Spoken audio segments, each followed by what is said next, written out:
Born in Nigeria, Nigeria.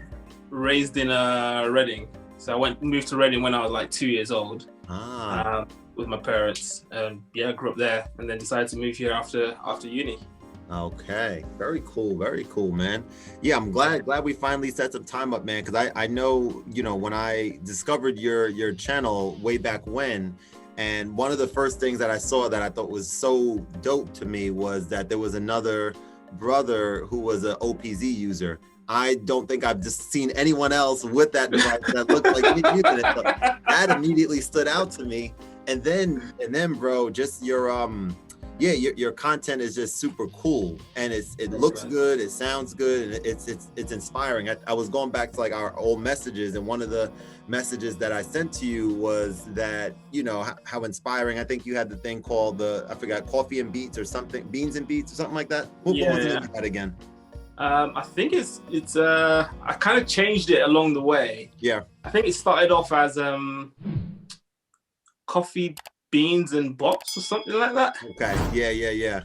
And then along the way it kind of evolved to like beats and bops and beans and bops, and now it's like bevs and bops. But around like you're just fusing like coffee and and it all started as a joke, like I don't know how that just turned into an actual like full-on series that people kind of really enjoyed and didn't even want it to stop. So that was fun. That's so cool. And then you have another one that's jumping out to me. It might have just been just a video, but it was like a video of you going for a stroll in your town, I believe. And I think you had maybe you had the OPZ with you, or maybe you had another portable device, and you were just like walking, and it was like first person view, I believe. And the way you edited that, the way the sound was, it was really dope, man. Really cool stuff. Yeah, I think that was the OP1. Got it. Yes. Yeah. I think so. Yep. Because I remember the guys from OP1 and Chill, they messaged me saying they wanted to use the video for something. I was like, yeah, sure, go for it. Yeah. But yeah, like I'm a huge fan of the teenage engineering stuff. Like they're like obviously Scandinavians, they're pretty dope when it comes to like designs and stuff. I love the elegance of it. I love the simplicity of it. I love how it's causing a lot of like people to share their opinion in terms of like, oh my god, it's so restrictive, oh my god, it doesn't help me create, oh my god, like XYZ. But it's a tool, like use it the way you want to use it. I haven't seen anyone use the OP1 the way I use the OP1. I haven't seen a lot of people use the OPZ the way that I use the OPZ as well. So it depends on like workflows and all that kind of stuff. But yeah, absolutely, I'm excited to see if they're going to release like an OP2 or a lot of people are super curious about that. I've only messed around a little bit with the OP1. I know how much more popular that machine is, and the OPZ, I use that all the time. I have it sitting right on my shelf there. I always use that. And one of the things that's kind of cool to me actually, do you know who Donald Glover, Childish Gambino, do you know who that is? The rapper and singer, and he does actor, he does all different stuff. But there was a video of him way back when on a radio show, and he had and I love stuff like this. I love when like celebrities, or at the time he wasn't nearly as big as he is now. This was maybe like 8 or 9 years ago, I think.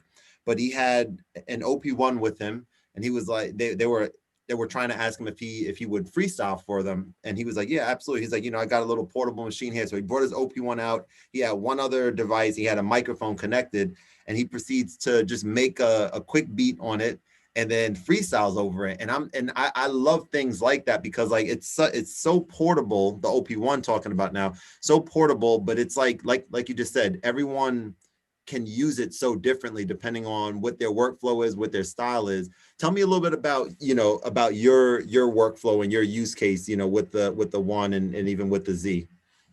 So I kind of approach it from I treat it like a DAW. I don't treat it like a standalone synth, engine.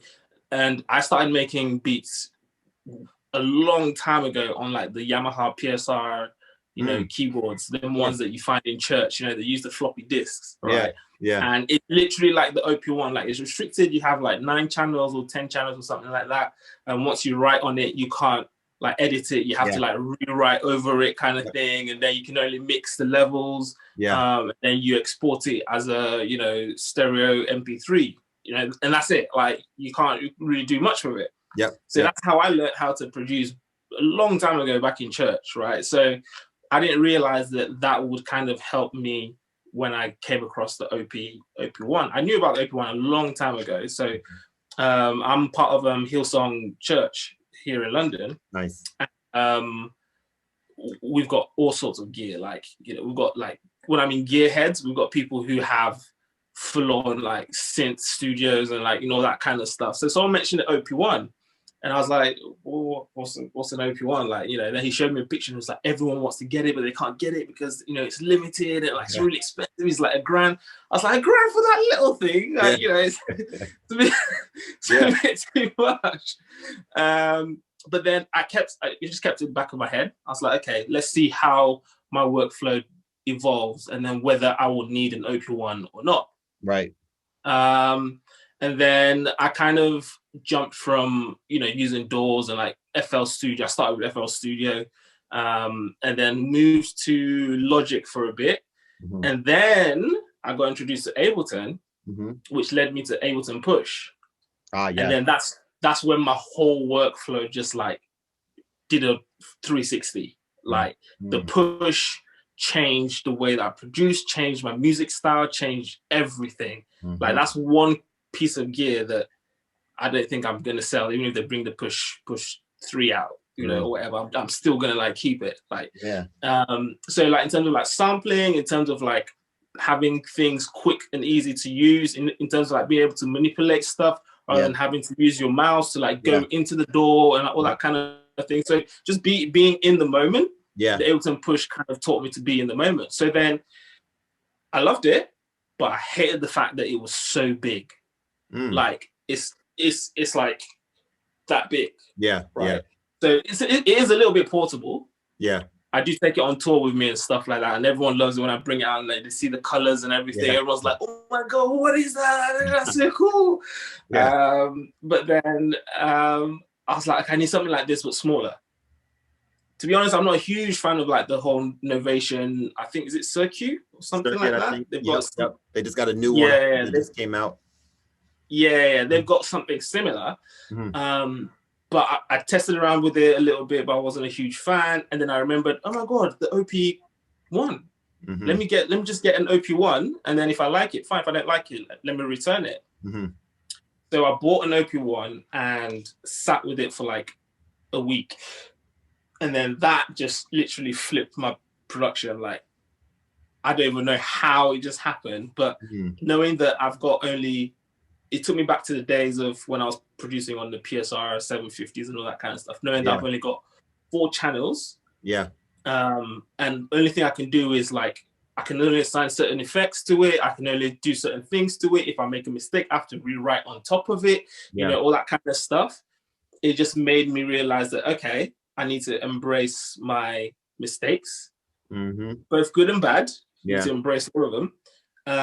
I need to work on the way that I want to get my message across, like my feelings or whatever I want to get across, using whatever medium I can get in this little box. Now, the best way that I started producing using the OP1 was to get away from the DAW. Because if I'm at home and I've got the OP1 and my DAW sitting right here, I'm not going to be really tempted to use the OP1 because my DAW's right there. If I get an idea, I'll just plug it straight to my DAW and like, you know, you start layering all the tracks I need to layer. So I started like getting out the house to use the OP1. That's how all those videos started coming across, of like me just like messing around on a hill or on a walk, all that kind of stuff, because then I would have to be in the moment. I would have to use the tools that are there. And yeah, it just made me start thinking about, okay, I've got 4 channels. How can I love stereo, like hard stereo kind of stuff. How can I create hard stereo left and right?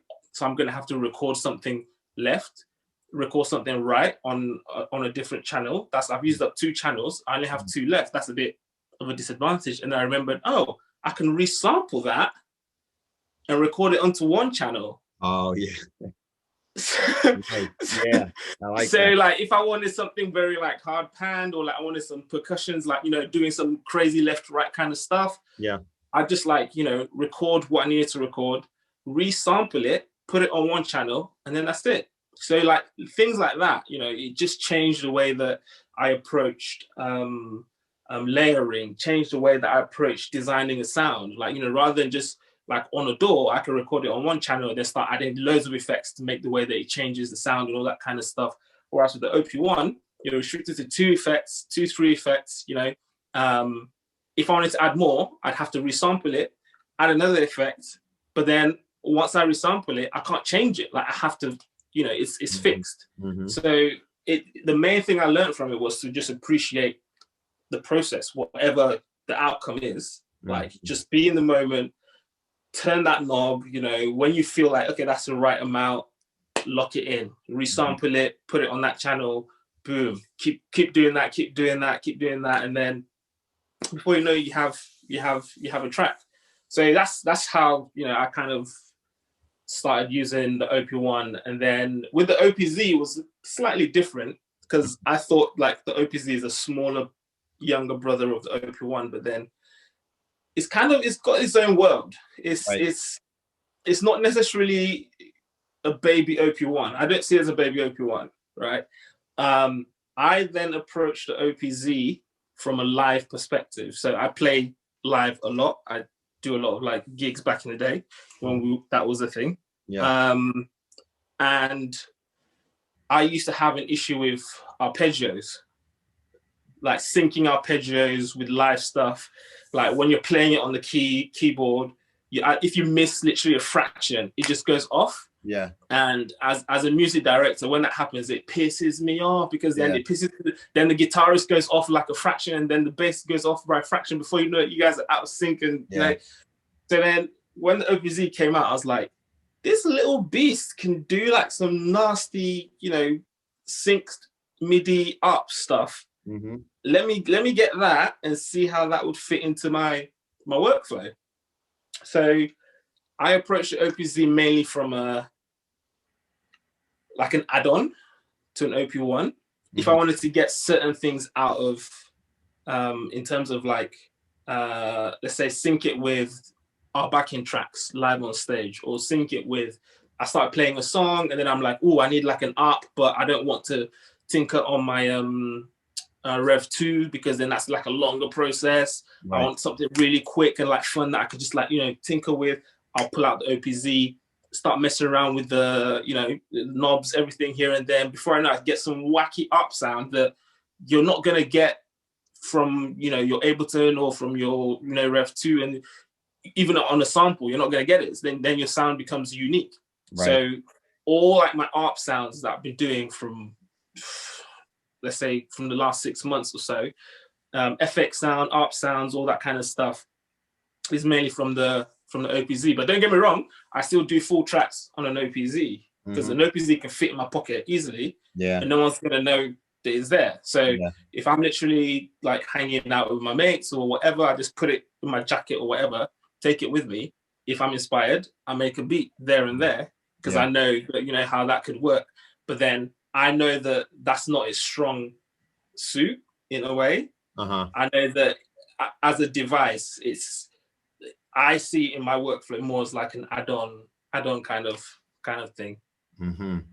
That's dope, man. I love what you said, and thanks so much for explaining. I'm kind of listening to it, and I'm reminded of my 2-week span or something like that when I first got introduced to the OP1, which I kind of did what you did. I kind of purchased it, and this was at a time where I was really sort of just trying a whole bunch of different things out to see what is the right sort of process or right workflow for me.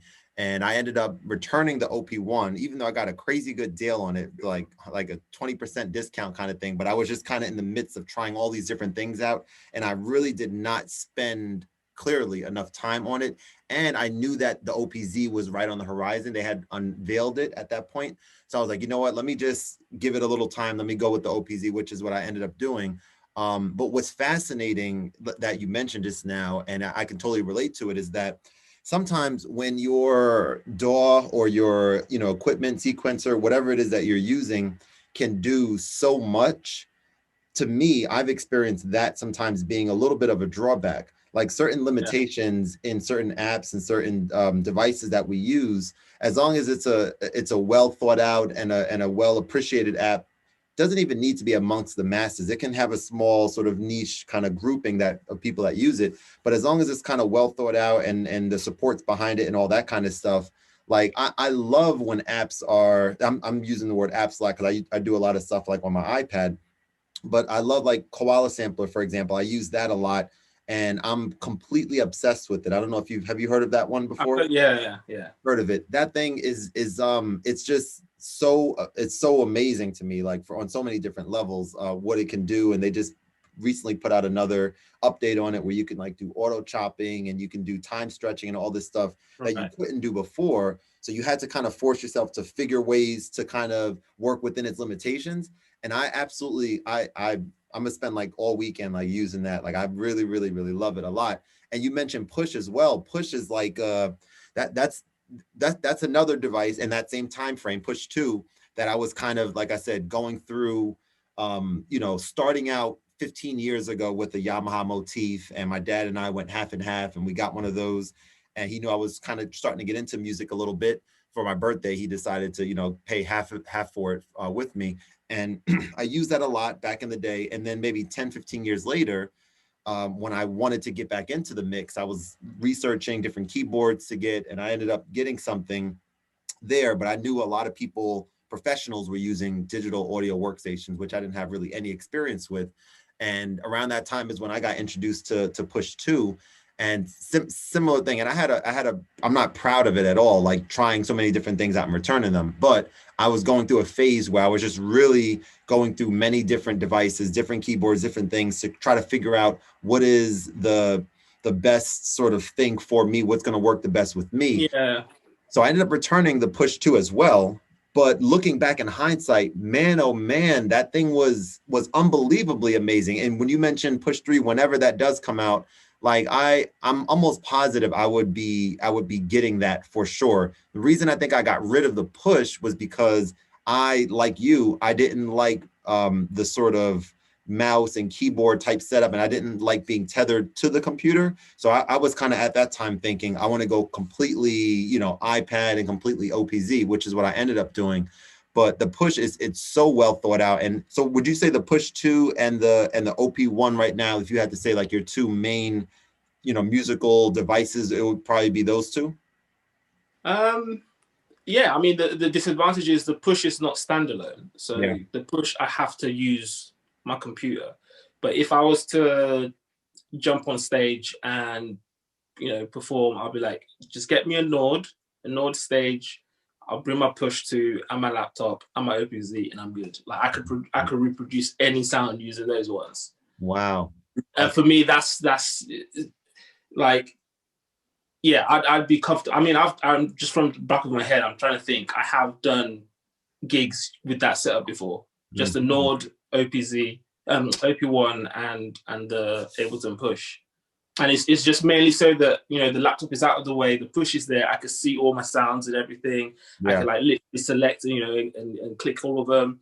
And then if I want to even use the Push as a second keyboard, I can use it as a second keyboard. I've done that before. Yeah. I use the OP1 as a third keyboard, you know, if I wanted to as well, or like to like get a nice little like groove or something going. So for me, that setup is like king. Like there's no song that I will not be able to, like, you know, conquer if I had that setup like easily. Yeah. So I got to ask this, I'm very intrigued. So you mentioned a few times, you know, doing the gigs, I guess, in the old world when that was more of a thing. So I'm very intrigued that, like, as someone who has not had a chance to do that yet, the closest thing that I've been doing is like a lot of like online live sets on Reddit or my YouTube channel, things like that. So what does that look like for you? Like the gigs that you would go to, are these ones where you are, I know you mentioned with a band as well, so you had other people playing with you. Have you done both, you know, by yourself, like solo gigs where you're just kind of playing through some of your own original content? Or walk me through that sort of experience a little bit. So I've kind of been quite fortunate in a way. Growing up in a, you know, quite a big Pentecostal church, like that's how I got into music. That's how I got into producing, and luckily for me, it kind of opened the door away for me to even like my music not in the church, like on normal music stuff, which made me meet certain people, which made me get opportunities to go like touring and stuff. Now, if not for my typical African parents who didn't want me to pursue music full time, I would have done that, but they were like, no, you need to go get a proper degree, and then that's where the architecture came into play. But then it's kind of like moving to London, which is a huge hub for like music and like touring and all that kind of stuff. I've had the opportunity to do a lot of like session, I don't want to call it session touring, but it's kind of session touring. Let's say an artist in a different state is recording an album. They're like, hey, do you want to come to my state and help me record this album? We'll pitch you in a certain hotel kind of thing. And you help us record it. So you take your gear and everything, and then you go to that state, and then you do the recording, and you come back. So there are artists who do stuff like that. So I've done a few of that here in UK and outside of UK. But then I think the biggest ones for me was from Hillsong, because it's a global mega church. We've toured pretty much everywhere, like Africa, Asia, Australia, all of Europe, a bit of America here and there.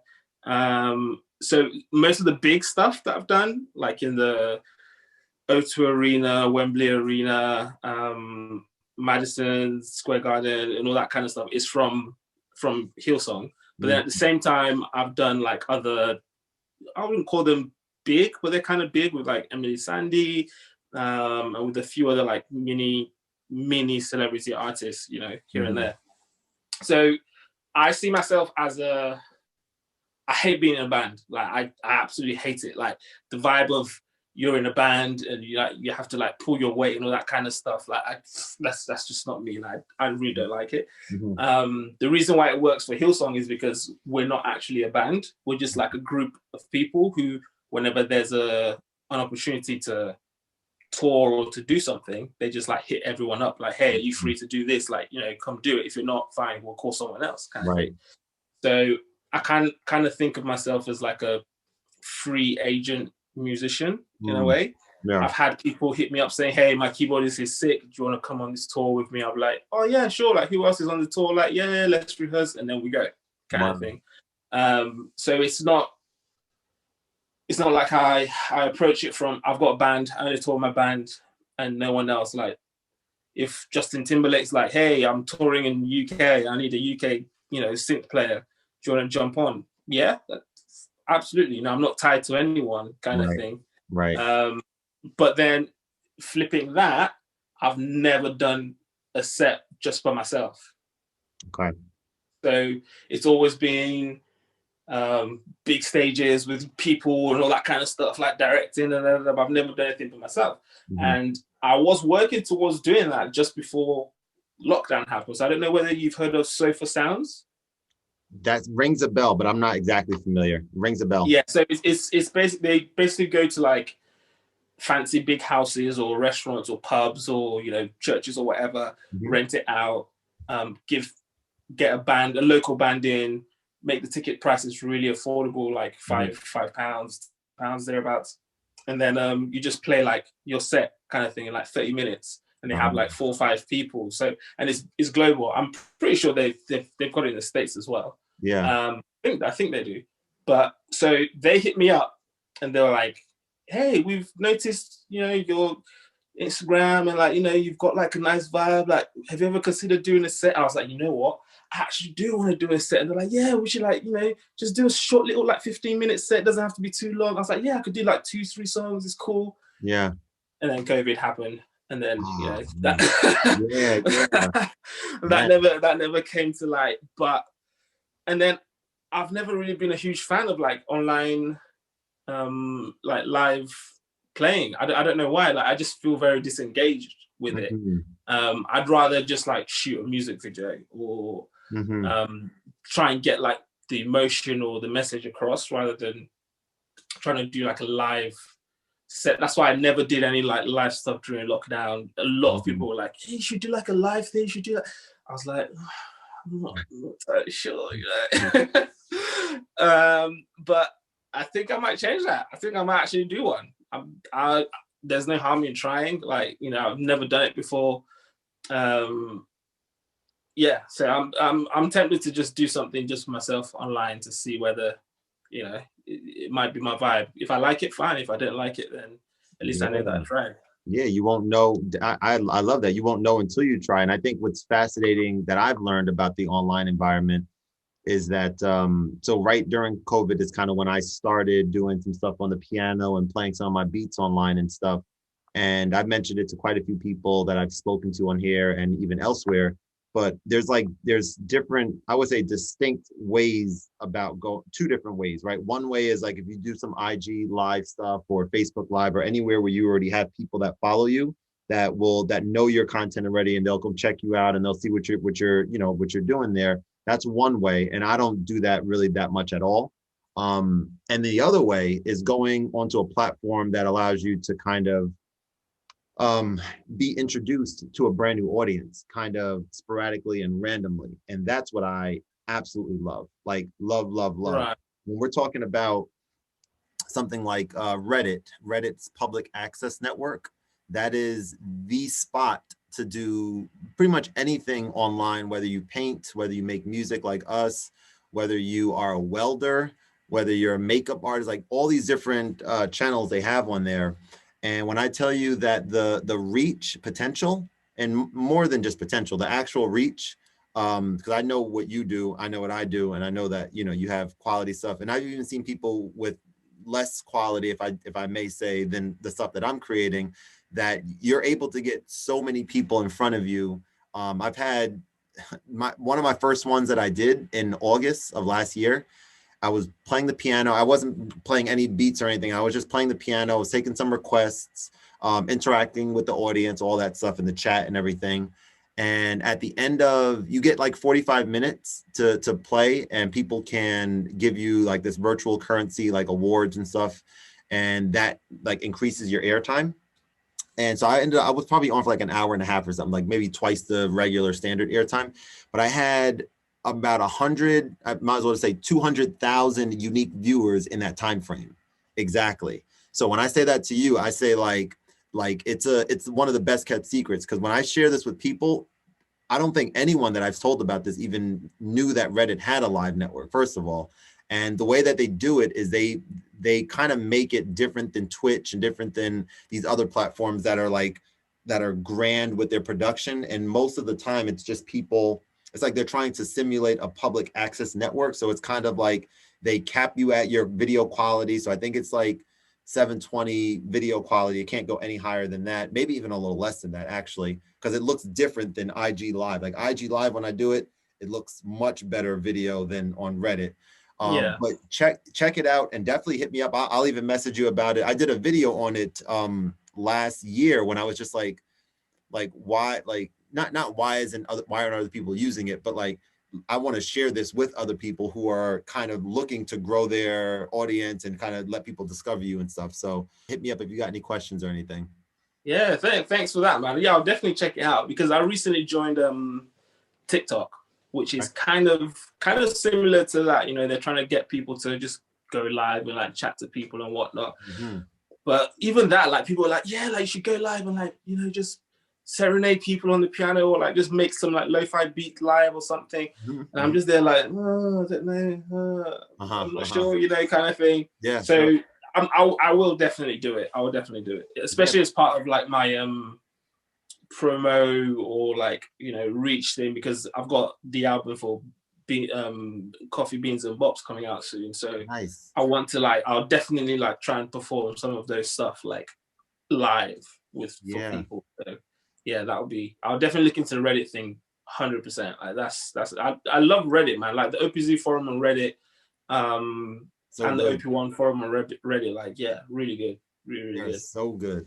You mentioned about an album, so I want to hear a little bit more about that too, because I have, And I, as a matter of fact, I was going to post something about this today because I was curious, and I want to know from you, because I listen to your music and I love the stuff that you make, and I need to know if you could relate to this at all, what I'm about to share. So like I have like 15 official songs, like instrumental songs. Maybe like 2 or 3 of them have like a little like vocals on it with like effects and stuff, right? Most of them are just instrumentals. And so I used DistroKid and I pushed it out to like Spotify and all like the streaming services, right?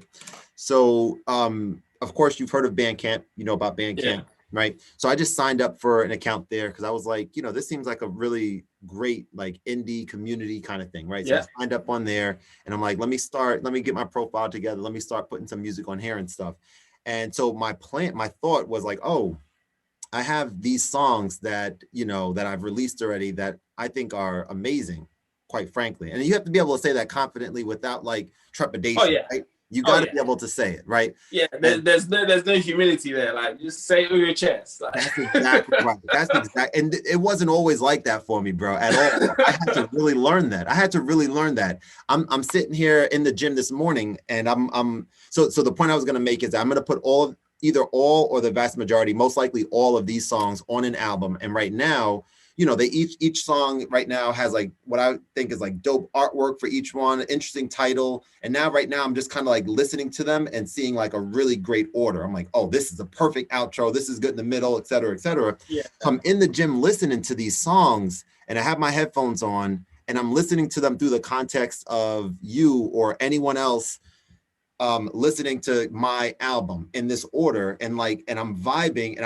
I'm kind of getting chills listening to my tracks. You know, I'm like, yo, I love the way this sounds. I think this is dope. And I was wondering if, I guess, because there's so many people doing musical things and there's so many different unique talents out there. I'm interested in knowing how common it is. Like, do you think it's very common? You speak, I guess, for yourself, and then if you think other people, but do you think it's common that like most of the people who are doing music, you know, feel that passionately about the stuff that they create? I think the answer is probably yes, but I'm curious to know what you think about that. That's a tricky one. That's a tricky one, because if we were talking 5-10 years ago, yeah, I would have confidently said yes without, you know, thinking twice. But right now, I'm on the fence. I'm actually on the fence. And it's mainly because music has not only become an art form, but has also become passive income for a lot of people. Okay. Right? So music, yes, it's a feeling, is you expressing, you know, yourself using, you know, sound and all that kind of stuff. But there's also the science aspect of it, which if you do master that, you might not even need to know anything about like music in general. But if you know the science behind music and like the structures and like, you know, how to get your music out there kind of thing, you could be raking in cash. Right? And there are people who know this. I was watching a YouTube, one of the guys that I follow on YouTube that does like video content stuff. Yeah. He was explaining his passive income streams, right? He was like, YouTube's one of my passive incomes, photography, like I take photos, X, Y, Z. And then he mentioned music. I was like, what? He's never produced anything. I've never seen any of his stuff. Yeah. I went on Spotify real quick and I typed his name. Nothing came up. Yeah. And then he says that he goes under a name that he uses and he makes like cheesy pop songs. Now he says his target is not necessarily like to get Spotify streams or whatever. He makes cheesy pop songs to be used for films. So like, you know, when you're watching like, you know, 90210 and you're hearing, oh yeah, there was a boy that fell in love with a girl, all these songs that you never find on Spotify. Wow. He makes them, right? But then he said he got into that because he knows how to make like content and he knows what the people want from that content in terms of like music. They don't care whether you go to like a -6 and a -7, They want to know that your song is going to fit on their visual and they're not going to have to go through a label to pay you. So he was like, right, I know all the formula. I know the science behind it. I'm going to go do that and then just skip. His songs, no joke, his songs were crap. Wow. Like I would not listen to them for more than like 3 seconds. But when you put it on a visual, yeah, it sounds good because it works with the visual, but on its own, it's absolutely rubbish. So if you know the science behind it, you can make some money, right? So there are loads of people who do this. I know that for a fact. I know some people who are full-on composers and their side hustle is just making these cheesy crap music on the side just to, you know, rake in the cash, right? So when you're trying to battle with other like very good musicians and producers and artists who are actually, you know, working on their craft and have this huge passion, there's also the dark side of it where there are people who are like just churning out stuff just for the sake of churning out stuff. I don't know exactly what percentage it is, but right now, knowing that, I feel like it's kind of like, you know, 50-50. Yeah, there are people who are like, I'm super passionate about my stuff. Like if I'm putting stuff out, I will take that, just like you, like I'd go on a walk, put my headphones in, try and listen to it. I'd put it on the background, listen to it while I'm having a conversation with someone to see how it's gonna, you know, work in real world, you know, situations. I'd go to, when I go to play basketball outside, I put it on my Bluetooth speaker, crank it up, see what it sounds like outside with people, kind of thing. When I'm going to bed, I just put it on my phone and leave it there to see how, like, you know, resonates in the room when it's like really quiet, like whether like the flow and everything. So, and most of the people that I know are passionate about it as well. But at the same time, I know people who do it just for the sake of, you know, they can make some quick buck. And the annoying part is I know what I need to do if I want to make a quick buck as well. But it's just not like, that's not the way that I want to express my music. Like if I wanted to do the cheesy David Guetta like dance track that I know that if I release 1, 2, 3 of those, I could easily get like 2 million, 3 million, 4 million streams. Easily. But to me, that's just like, what's the point? Like that's not why I'm doing music. Right. Man, that's extremely powerful. I gotta ask, like, this is such a great conversation. As I've been having guests on, like you're my second to last guest that I'm gonna have on. Actually, I'm having Tobias from Teenage Engineering. Do you know who? All right, nice. Glasses. I'm having him on next week, and then after that, I'm taking like a little break because by that point I'll have maybe 10 plus episodes of content with great conversations with great people like yourself, that I've been just feeling so like a lot of pressure to like have to get these episodes out and kind of not spending the adequate time going through the episode to make sure that like what you just shared just now, like that 1 minute part about how you go about listening to your music, that you might not realize it, but that is extremely powerful and informative and inspiring. That's like, wow, listen to my music in different settings on different devices and kind of see how that goes. I don't do that. I haven't done that really. I listen to it sometimes in the gym and things like that, but like having it in the room before you go to bed during conversation, like that's big time. So I appreciate you sharing that, man. Yeah, no worries, man. Yeah. So what I want to know from you too is kind of like, and I know we have about 10 minutes left because you have something. So what do you have going on at 8? You have a session, you said? Yeah, I've got an online session at 8. Very cool. I want to know from you, and I'm gonna ask you 2 more questions. One is like a little bit about your goals. I'm inspired to know, like, you know, what do you feel like? What are you trying to work towards with music? Are you looking like me? Like, are you looking for like placements to get your stuff in the right hands? Are you looking to just do it for fun and then like let whatever happens kind of happen organically? Like, what's your thought on that? Yeah, so I kind of like the playful aspect of it, right? It kind of makes me always fall in love with music. So like when I'm just joking around on Instagram doing my silly dances or, you know, drinking my coffee while making a beat or something, like 9 out of 10 times those expressions are not fake. Like that's how I actually feel when I'm making them. Like I literally set my camera, record, and I make the beat, and it captures like whatever stupidness that goes on in my flat when I'm making the beat. So rather than editing it out, I'm like, why not share it? Like, why do people want to, you know, make sure that they look a certain kind of way on Instagram? If you're goofing around while making a beat, share it, and people relate to it. They're like, oh my god, your beat's such a vibe, like, it's making me feel a certain kind of way. And I'm like, yeah, that's how I felt when I was making it. So I love that aspect of it, where I could just like mess around and make some beats, and some people are gonna love it, and then it turns into an album, like the coffee beans stuff. Like that's just I that was not in my plan for this year to release an album, but it looks like I'm gonna have to release an album because people wanted to to have it. But then at the same time, I love the seriousness of it when you walk into a studio, you walk into a session, and you've got your artists, your A&R, you've got your session musicians that you've paid for, and like you guys have a goal, and you need to like bang out a tune in 24 hours. If not, someone's gonna get mad, right? And then you start like churning all the juices and the gears in you, and like you're just like trying to like get inspiration, and then you can then channel that playfulness, right?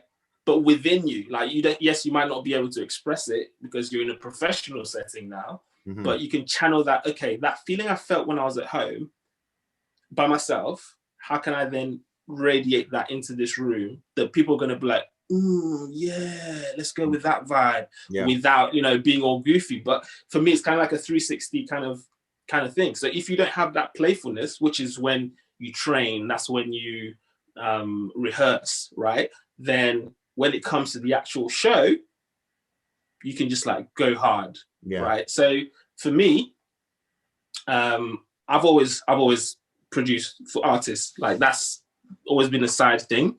Right. I'm super picky about when I produce for artists. Like if the vibe does not match, I don't care whether you're paying me 10 grand up front.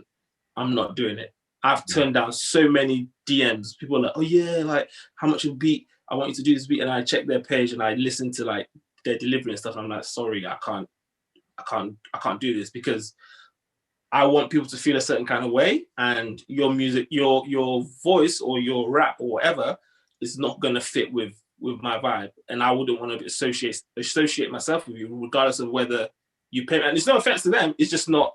It's just not the vibe. Yeah. And that's something I had to learn down the line, like to be able to say, okay, you know what? Thanks for offering me 10 grand, but no, thanks. I'm not interested. Which then I started like giving out packs to people, but then I hated doing packs because you can't send the same pack to a different artist. Because then if they pick the same beats, you're gonna miss someone's bad books. Because they're gonna be like, oh, I already wrote to it. Yeah, but I sent the same beat to this person. Like, oh yes. So then you have to then create separate packs for people. But then when you do that, there are people who will sit on a beat for a long time, not get back to you. You can't do anything because you want them to pick something from the beat. So that beat is just sitting there, doing nothing, just going to waste. And a very good example was, I can't remember which track it was, but there was a track that someone sent to Drake. And it was part of his like pack that he sent to Drake. And Drake was sitting on it. He totally even forgot about that track. He picked a few songs from the pack, but forgot about that track, but he was sitting on it. And then someone else heard the track from, I think, the producer or something. He was like, I really need this track. Like, I need to make this track. And he was like, I'm sorry, Drake's got it. He hasn't used it. I don't know whether he's going to use it, but Drake's got it. They both called Drake immediately. I think there's a recording of this phone call. I'll try and see if I can find it. I'll send you the link. And Drake was like, oh yeah, which track? And then Drake was like, yeah, it's fine. Like he can take it. Like, it's cool. And then he was able to give that guy that track. And then he was able to use it. And I think it became a hit or something. I can't remember what track it was. Yeah. But that's the problem about like sending out packs. That's why I'm not a huge fan of sending out packs. But this year I told myself I'm going to send out packs to a few people in a different kind of way. The goal, again, would be to just work with artists. Like, whether it's mainstream, whether it's indie, whether it's upcoming, as long as there's a vibe. And that's why I love TikTok, man. The artists that I've seen on TikTok, wow, they're insane. Like, so many talented people on TikTok. And it's just a case of like making a little loop, put it on there, and then people start duetting it and they go, oof, this person is really good. I love their vibe. Wow. We need to definitely work on something. So I just want to put music out there, like whether it's with indie, whether it's my own, whether it's, you know, with a label, whether it's like, that's just, you know, definitely my goal.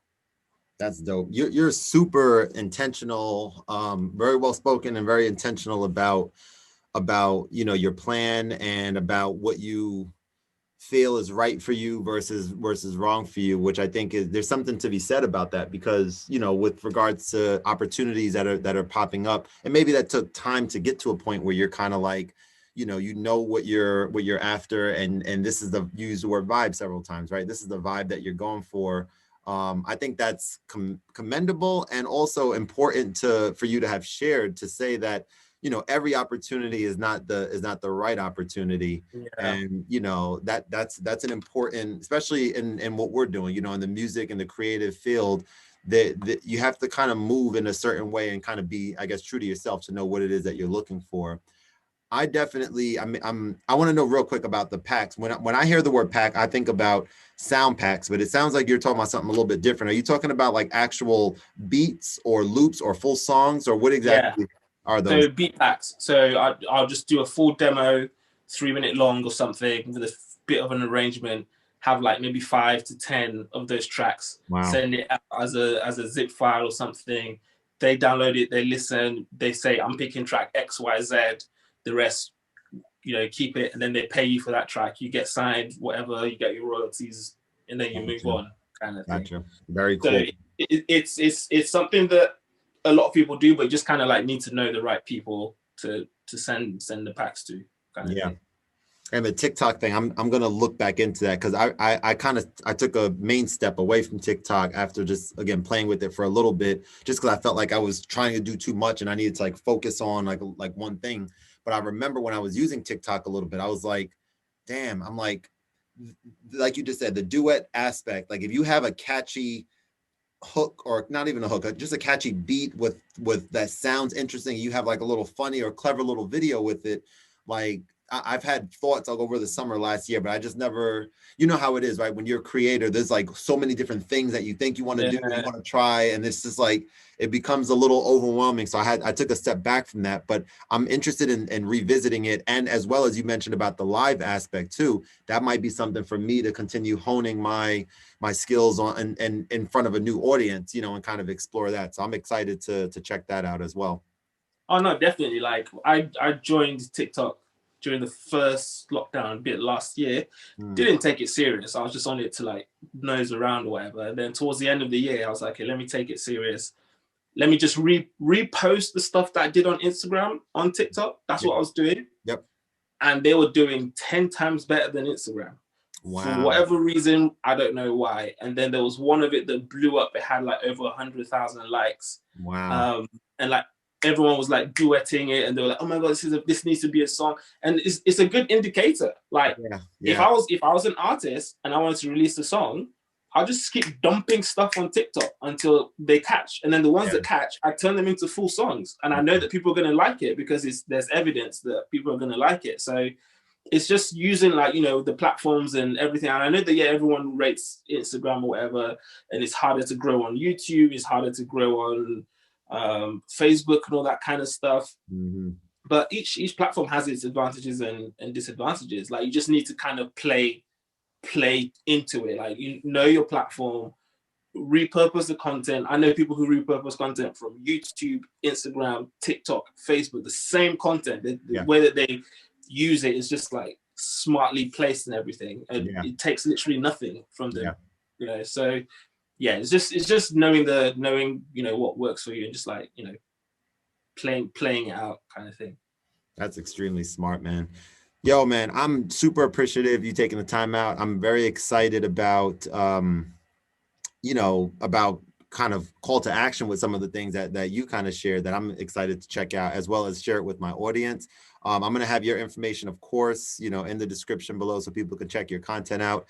Continue doing what you're doing. I every single time, whenever I see you post something on there, and this is no joke, like I'm always like, let me check this out, because I know that it's going to be good.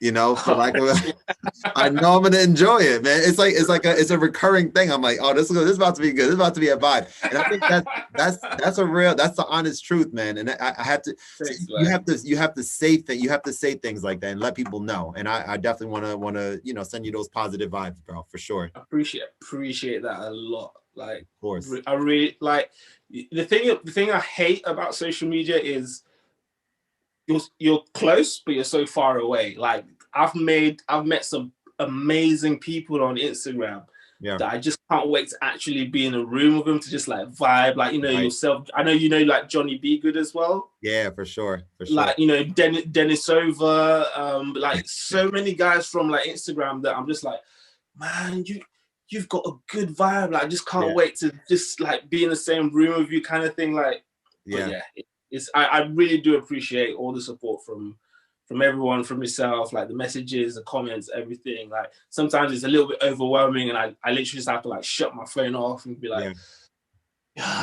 take a breath, take a breather, chill out. But nah.